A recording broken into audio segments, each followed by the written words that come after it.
तारका वध।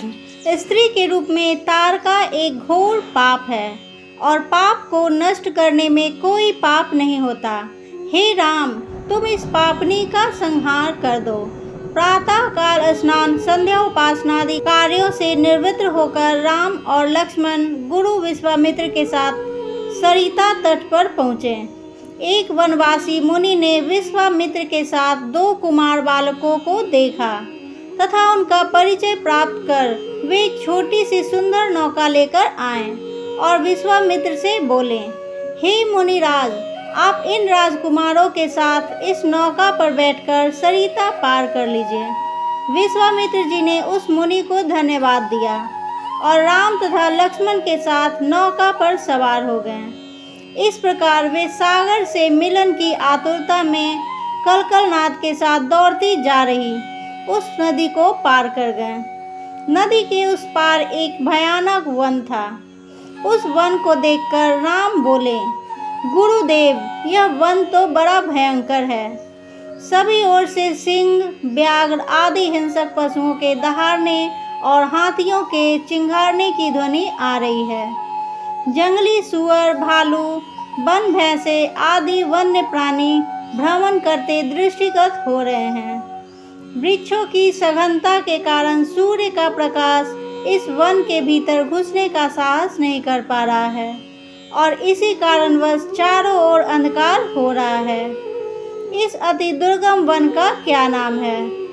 राम के इस प्रश्न का उत्तर विश्वामित्र ने इस प्रकार दिया, हे राघव, पूर्व काल में इस स्थान में वन न होकर मलदा और करूप नाम के 2 बड़े समृद्ध राज्य हुआ करते थे। दोनों ही राज्य ऊंची ऊंची अट्टालिकाओं, वीथिकाओं तथा सुंदर पथों से सुशोभित थे तथा धन धान्य और समृद्धि से परिपूर्ण थे। दूर दूर के व्यापारी यहाँ पर व्यापार करने आया करते थे, किंतु तारका नामक एक यक्ष कन्या ने उन दोनों राज्यों का विनाश कर दिया। ऋषि विश्वामित्र ने आगे बताया, तारका कोई साधारण स्त्री न होकर सुंद नाम के राक्षस की पत्नी और मारीच नामक राक्षस की माता है। उसके शरीर में 1000 हाथियों के बराबर बल है और वह अत्यंत पराक्रमी और शक्तिशाली है। इस प्रदेश को नष्ट करने के पश्चात तारका ने अपने पुत्र मारीच के साथ मिलकर यहाँ के समस्त निवासियों को मारकर खा डाला। अब उनके भय से यहाँ 2-2 कोस दूर तक किसी मनुष्य की परछाई भी दिखाई नहीं देती। भूलवश यदि कोई यहाँ आ भी जाए तो जीवित नहीं लौट पाता। उसी तारका का संहार करने के लिए ही मैं तुम्हें यहाँ लाया हूँ। राम ने आश्चर्य से पूछा, गुरुदेव, स्त्रियाँ तो कोमल और दुर्बल होती है, फिर तारका में 1000 हाथियों का बल कैसे आ गया? ऐसा प्रतीत होता है कि अवश्य कुछ न कुछ रहस्य है। विश्वामित्र बोले, वत्स, तुम्हारा कथन सत्य है और वास्तव में इसके पीछे एक रहस्य है। सुकेतु नामक एक अत्यंत बलवान यक्ष था। वह संतानहीन था, अतः संतान प्राप्ति के उद्देश्य से उसने ब्रह्मा जी की कठोर तपस्या की।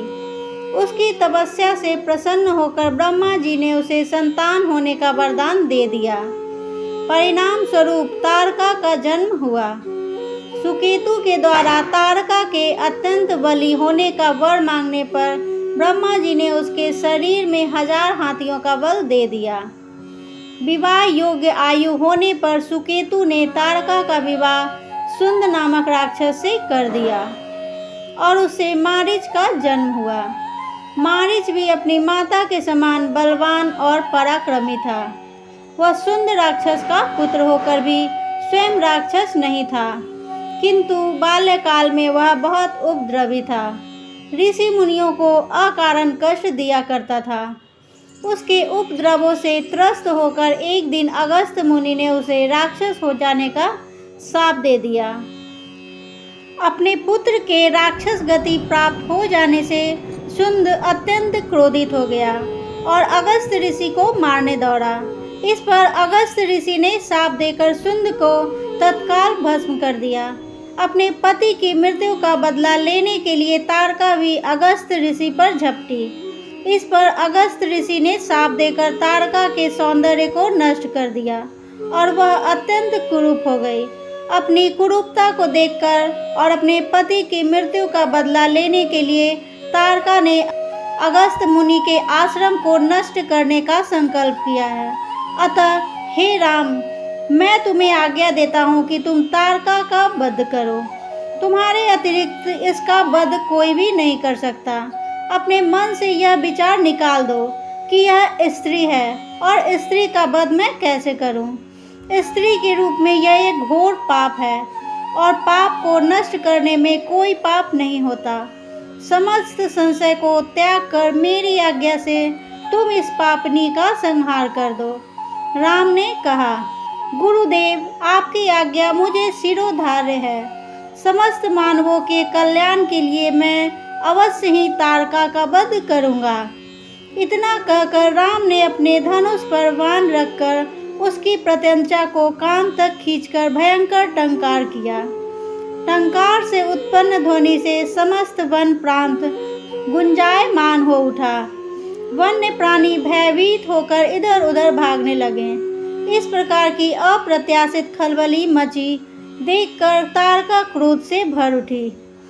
धनुष ताने राम को देखते ही इस विचार से कि कोई अपरिचित कुमार उसके साम्राज्य पर आधिपत्य करना चाहता है, वह क्रोध से पागल हो गई। राम पर आक्रमण करने के लिए वह तीव्र गति से उन पर झपटी।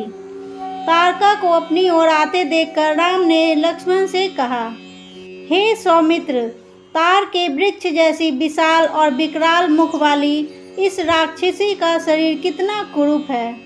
इसकी मुख मुद्रा देखकर ही प्रतीत होता है कि यह बड़ी हिंसक है और निरीह प्राणियों की हत्या करके उनका रक्तपान करने में बहुत आनंद आता होगा। तुम एक तरफ सावधान होकर खड़े हो जाओ और देखो कि कैसे मैं इसे अभी यमलोक भेजता हूँ। विकराल देह धारिणी तारका अपने बड़े बड़े दांत चमकाती भुजाओं को फैलाए हुए द्रुतगामी बिजली की तरह राम और लक्ष्मण पर अत्यंत तीव्रता के साथ झपटी। राम इस भयंकर आक्रमण के लिए पहले से ही तत्पर थे। उन्होंने तीक्ष्ण बाण चलाकर उसके हृदय को छलनी कर दिया। उसके वक्षस्थल से गर्म गर्म रक्त की धारा प्रवाहित हो उठी। वह आक्रमण करने के लिए पुनः टूट पड़े। इससे पहले ही राम ने एक बाण और चला दिया जो सीधे उसके वक्ष में जाकर लगा। वह पीड़ा से चीखती हुई चक्कर खाकर भूमि पर गिर पड़ी और अगले ही क्षण उसके प्राण पखेरु उड़ गए।